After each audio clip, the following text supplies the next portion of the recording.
Dozens of officers, a K-9 unit, and an airplane. It took all of that to catch a 16-year-old suspected of car theft this morning.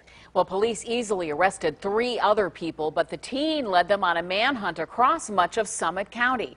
When he was finally caught, it was in the woods outside the Akron-Canton Airport.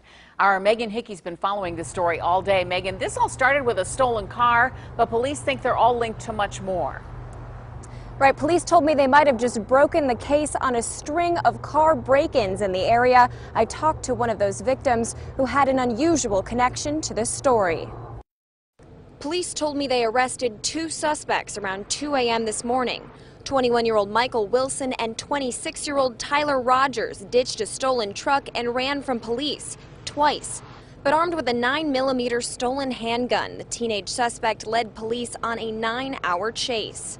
The thought of a 16-year-old violent fugitive, for lack of better words, with a gun, was alarming. Violent, police explained to me, because he was making threats over the phone.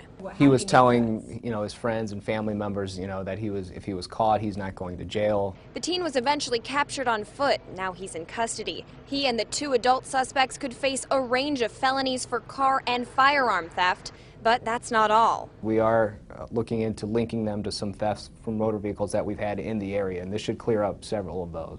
One of those cases just happened to involve Akron Beacon Journal editor Doug Opplinger, whose camera was stolen from his car this morning. He's used to covering crime near his neighborhood in Greene.